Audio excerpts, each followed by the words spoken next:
minutes from now. Where are they? They're always wrestling. She had him in an arm lock or something. They're very tactile. Very physical. But how many fellows are that lucky? I never have to walk. She carries me around the house. Isn't it nice you don't have to? Did she carry you over the threshold? Yes. She actually is the one who proposed, from what I understand. Right. Yes, I am. Now listen, how did that happen? I've got to hear it by myself now. You proposed to him. I wore him down. Uh-huh. You are a strong I asked woman. him every day.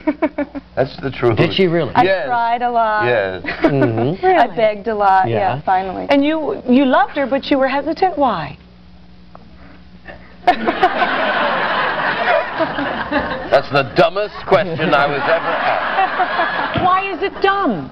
You adored this woman every time we see. I know you had a lovely marriage before, and you had 4 years of loneliness since your wife passed away. Yes. Why didn't you say yes the first time? You've heard dumber questions, and I'll ask a dumber one next time. I thought I was too old for her.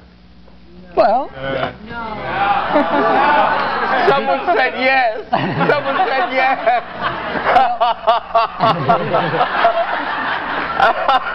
That's all right. Yeah. Well, did you discuss this factor? I mean, Yes, of course. Yes. Yeah. You didn't think I he didn't was, care. did you, Heather? Kathy Lee has a great marriage.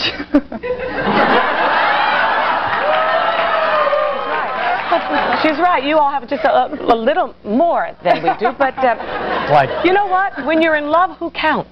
That's exactly right. Yeah, when you're in love, and you know, I've always said I'd rather have 10 years with somebody I adore than a lifetime with somebody I can't stand. And in 10 years, I'll only be 95. That's exactly right. no, he's only 85. He's only kidding. But you know what? You're so in love, Tony. You seem like you're 50 now. You seem so happy. And for those of us who... 50 is old. I thought you were going to say 30. I just can't make Tony happy today, can I? You can't say anything right. Oh, my gosh. Well, we have some pictures here of the wedding itself. Yeah. And I tell you what, let me take a break. We'll come back. We'll show these pictures, and we'll talk a little more, okay? Can she carry you around? No, she can't. But in walked Tony and Heather. And you made a big... And that was the first time I saw Heather and Tony together. And when's your anniversary reach? And that'll tell us how long ago this was. March 1st. Okay, so... Yeah. And had you guys just started dating around March? Yes, exactly right. Well, I mean, there was giggling, there was laughing, you know, the LeSueur crowd, everybody was... You were having far too much fun. Yes. Couldn't take our eyes off you with this gorgeous blonde. You mentioned it the next day. Yes. Gorgeous blonde. Yes. And what did you think when I mentioned it? I never watched Who was your that? shows. Somebody called me. Yes. Yes. Had no effect whatsoever on his life. You know what that I remember a year ago working with Tony on my Christmas special last year, and it is a completely different man you're seeing in front of you today. I mean, you were tired and sad and lonely last year. You broke my heart, and now should be now arrested. everyone's jealous. All right, so anyway, she proposes, you finally accept, and the wedding is held in the City Hall, was it, or in the the Gracie City Hall? Mansion? City Hall. Yeah. The mayor himself presided, Mayor Rudy Giuliani. Now, were you nervous? Yeah. No, I was touched. Yes, you said that, yeah. He had found an old English service from a prayer book of about 1750, something like that, and it was so beautiful that I felt... You teared up. Yes, yes. And what That's about you, very Heather? I was worried about not tensing my face because all the photographers were there. Yeah, they were all shooting. And incidentally, Tony, I see that we're lucky enough that you're wearing your wedding tie on the show today. No, different No, one. those are different. You're kidding me. No. Well. However, since you mentioned it. Oh, yes. Oh. He is a blue man, isn't he? Oh, my. And then, of course, comes the kiss. Now, take a look at these two. And look at Tony Randall. Looks like a young leading man there. Sure does. Wow. I think it's fabulous. Fabulous. You know, I know your wife suffered a great deal, your first wife, and that, you know, and you were there with her, and you'll have unbelievable memories for the rest of your life of that long-term marriage that you had. 54 years. 54 years. Yep. So then to find a second chance at happiness is extraordinary. Most people don't get one time, you know, much less from heaven. It is, to be serious a moment, when you think maybe you'll never love again, and you're devastated, and then a present comes. Yes, a gift from Someone God. says, this is for you. How did you meet anyway? She was working for me. But I paid no attention to her. She was one of our interns.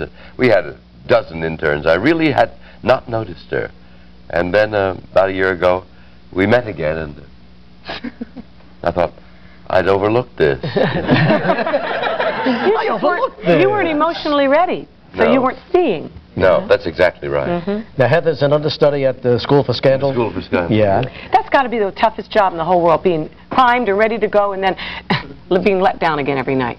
It's very nerve-wracking. Yeah. An understudy went on last week in one of the lead roles, and I thought, I never need to do this. I never need to do this. I don't need to go on. It's very scary. At what and you point get are one you allowed to rehearsal. leave?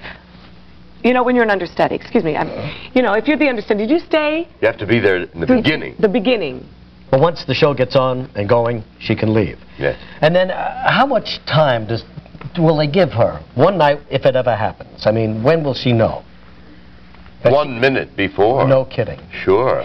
That's the whole point. Yes. Oh, boy. Yeah. Yeah. There have been understudies that have had to go on in the middle of a show. In fact, we saw Pavarotti. Yeah.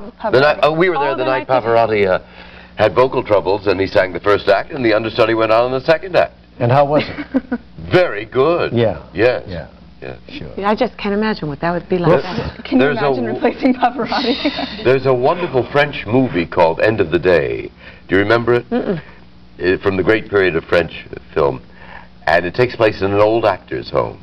And they all sit around and tell lies about their great days in the theater.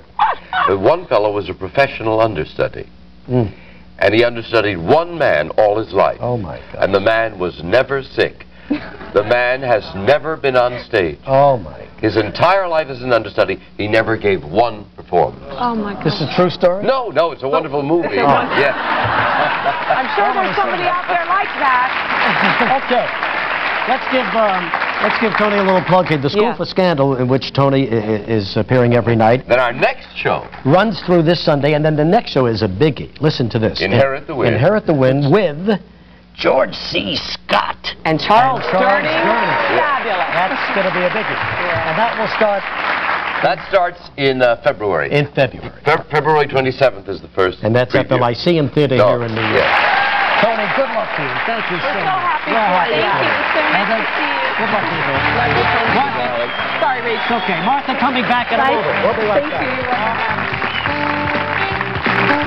you. Tomorrow on Live, actor James Earl Jones. I need